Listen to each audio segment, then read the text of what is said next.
ಚರ್ಚೆ ಯಾವ ರೀತಿಯಾಗಿ ಆಗ್ತದೆ ನಮ್ಗೆ ಗೊತ್ತಿದೆ. ಈಗಾಗಲೇ ಯಾರು ಹೇಳ್ಯಾರ ಅಂತ ಹೇಳ್ತಾರೆ ಅವ್ರು ಕ್ಲಿಯರಾಗಿ ಅಲ್ಲೇ ಡೆಲ್ಲಿಯಲ್ಲೇ ಸ್ಪಷ್ಟವಾಗಿ ಹೇಳಿದ್ದಾರೆ. ನಾನು ಮಾತನಾಡಿರ್ತಕ್ಕಂಥ ವಿಷಯವನ್ನು ತಿರುಚಿ ಬೇರೆ ರೀತಿಯಿಂದ ಬಿ ಜೆ ಪಿಯವರು ಗದ್ದಲ ಎಬ್ಬಿಸಿದ್ದಾರೆ. ಅದಕ್ಕೆ ಯಾವುದೇ ಸಂಬಂಧ ಇಲ್ಲ. ನಾನು 36 ವರ್ಷದಿಂದ ನಾನು ಒಬ್ಬ ಶಾಸಕನಾಗಿ ಸಂವಿಧಾನಬದ್ಧವಾಗಿ ನಡ್ಕೊಂಡ್ರು. ನನಗೆ ಅರಿವಿದೆ ಏನು ಮಾತಾಡಬೇಕು ಏನು ಮಾತಾಡ್ಬೋದು ಅಂಥೇಳಿ. ಅದರಲ್ಲಿ ನಿಮಗೆಲ್ಲ ಗೊತ್ತಿದೆ. ಈಗ ಕಾಂಗ್ರೆಸ್ ಪಕ್ಷ ಮೊದಲಿಂದ ಡಾಕ್ಟರ್ ಬಾಬಾ ಸಾಹೇಬ್ ಅಂಬೇಡ್ಕರ್ ಕೊಟ್ಟಿರ್ತಕ್ಕಂಥ ಸಂವಿಧಾನ ಬದ್ಧವಾಗಿ ನಾವು ಎಲ್ಲ ಕಾರ್ಯಕ್ರಮ ನಡೀತಾ ಇರ್ತೀವಿ.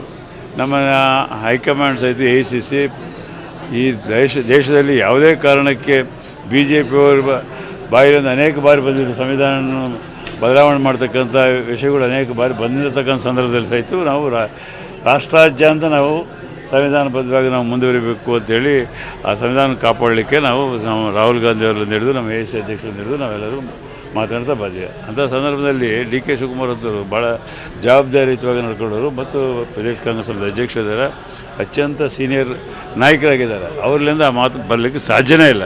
ಅದನ್ನೇನೆಂದರೆ ಇವರು ಬಿ ಜೆ ಪಿಯವರು ದುರುಪಯೋಗ ಮಾಡ್ಕೊಂಡು ಅದನ್ನು ತೀರಿಸ್ತಕ್ಕಂಥ ಕಾರ್ಯಕ್ರಮ ಮಾಡ್ತಾರೆ. ಈಗಾಗಲೇ ನಮ್ಮ AICC ಅಧ್ಯಕ್ಷರು ಮತ್ತು ಶಿವಕುಮಾರ್ ಅವರು ಸಹಿತ ಅದನ್ನು ಸ್ಪಷ್ಟವಾಗಿ ಹೇಳಿದ್ದಾರೆ.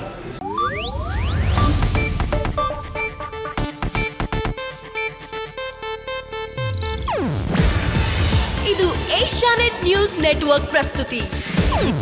ನೀವು ನೋಡ್ತಿದ್ದೀರಾ ಏಷ್ಯಾನೆಟ್ ಸುವರ್ಣ ನ್ಯೂಸ್.